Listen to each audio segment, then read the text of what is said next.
लोकसभा चुनाव के आखिरी 2 चरणों के मतदान को लेकर सियासत गरमाई हुई है। इस बीच चर्चा इस बात की भी है कि आकाश आनंद का नाम स्टार प्रचारकों की लिस्ट में अब भी देखने को मिल रहा है। तो क्या उम्मीद जताई जा रही है कि आकाश आनंद आखिरी चरण के मतदान के लिए चुनाव प्रचार का जिम्मा संभालेंगे या मायावती इस बार भी उनको इससे दूर रखती नजर आएंगी। पहली एफआईआर क्या दर्ज हुई कि आकाश आनंद को मैदान से ही हटा लिया गया, जिसके बाद आकाश आनंद और मायावती दोनों ही आलोचकों के निशाने पर हैं। उनकी काफ़ी आलोचना इन फैसलों को लेकर हो रही हैं कि एक एफआईआर दर्ज होने पर हटा लिया गया, जबकि आकाश आनंद ने जो भाषा का प्रयोग किया, जो शब्दों का प्रयोग किया, वही गलत था। बाकी निशाना जो साध रहे थे वो सही कर रहे थे। अब आकाश आनंद की वापसी किन शर्तों पर होगी यह भी जान लेते हैं। जैसा कि आप भी जानते हैं कि मायावती ने साफ तौर पर कहा था कि नेशनल कोऑर्डिनेटर और एकमात्र उत्तराधिकारी का पद जो उनको सौंपने की बात की गई थी, उससे उन्हें अभी मुक्त किया जाता है, उन जिम्मेदारियों से मुक्त किया जाता है। लेकिन जैसा कि हम अब भी देख रहे हैं कि मायावती के बाद स्टार प्रचारकों की सूची में आकाश आनंद का नाम नंबर 2 पर नजर आ रहा है। आकाश आनंद की लोकप्रियता हटाए जाने के बाद से और ज़्यादा बढ़ चुकी है। तो उसके बाद जनता डिमांड भी कर रही है कि आकाश आनंद को जमीनी स्तर पर आना चाहिए और फिर से मोर्चा संभालना चाहिए। लेकिन वह अपनी बुआ मायावती के फैसले का, यानी कि बसपा अध्यक्ष मायावती के फैसले का इंतजार कर रहे हैं कि कब उन्हें वहां से हरी झंडी मिले और कब वह फिर से मोर्चा संभालते नजर आए। लेकिन लोकसभा चुनाव के जैसा कि आप भी जानते हैं कि छठे चरण का मतदान कल होना है, फिर 1 जून को आखिरी चरण का मतदान होना है और उसमें बसपा कितना बड़ा खेल कर पाएगी ये उनके प्रत्याशियों पर निर्भर करता है और प्रचार पर निर्भर करता है। अब प्रचार के लिए अकेले मायावती नजर आ रही हैं, जो उत्तर प्रदेश से लेकर बिहार, पंजाब और अन्य राज्यों में भी प्रचार के लिए अकेले जाती नजर आ रही हैं। तो ज़्यादा उतना असर पड़ता नजर नहीं आएगा, क्योंकि मायावती सचमुच अब अकेले पड़ती नजर आ रही हैं। 2007 की बात की जाती है कि तब भी मायावती की सरकार ने अकेले चुनाव लड़के बहुमत हासिल किया। 2009 में भी अकेले चुनाव लड़के 20 सीटें करीब लोकसभा की निकाल ली थी। लेकिन उस वक्त हकीकत ये थी कि स्वामी प्रसाद मौर्य, सतीश चंद्र मिश्रा, ब्रजेश पाठक, ऐसे कई बड़े बड़े दिग्गज चेहरे थे बसपा में, जो अलग अलग जातिगत समीकरण को साधने के लिए जमीनी स्तर पर रहते थे। टिकट वितरण से लेकर प्रचार, रैली, रोड शो, हर तरीके का मोर्चा संभालते थे। लेकिन आज के समय में देखें तो एक जगह कहीं ना कहीं नजर आ जाते हैं बसपा प्रदेश अध्यक्ष विश्वनाथ पाल, या फिर हमें हर रैली में सिर्फ और सिर्फ मायावती ही नजर आ रही हैं। इस बार के लोकसभा चुनाव में तो सतीश चंद्र मिश्रा भी नजर नहीं आए।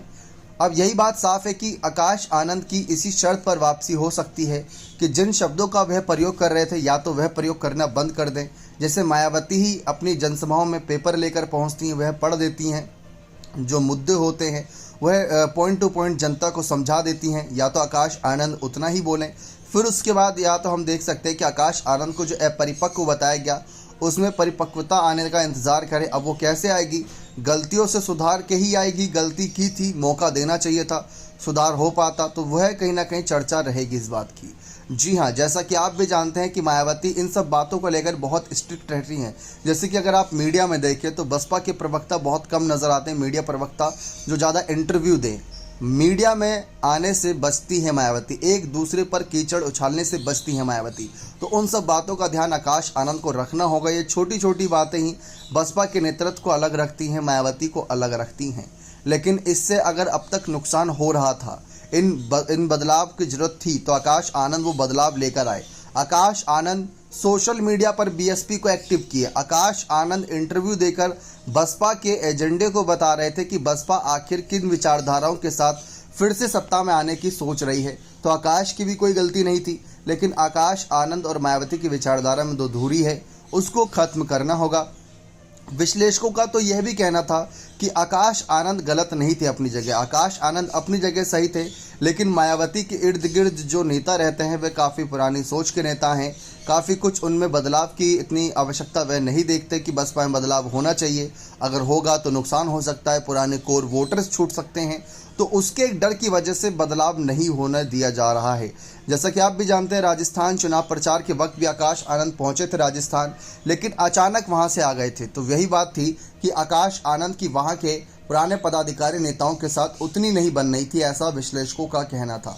तो आकाश आनंद को सभी के साथ एक ऐसी स्थिति रखनी होगी कि जहां सबके साथ मिलकर वह काम करें और काम करके जनता का दिल जीतें और बसपा को सत्ता में लाने का पूरा अपना जिम्मा संभालते नजर आए। तो ये उनकी एक अलग चुनौती है।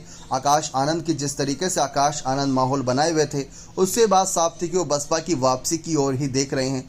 हो सकता है कि उनकी नीयत गलत ना हो, लेकिन उनके डिसीजन गलत हो गए हों, उस समय पर शब्दों का चयन गलत हो गया हो, लेकिन उनको दरकिनार कर अब वापसी की ओर देखना चाहिए। बने रहें चैनल के साथ। बहुत बहुत धन्यवाद।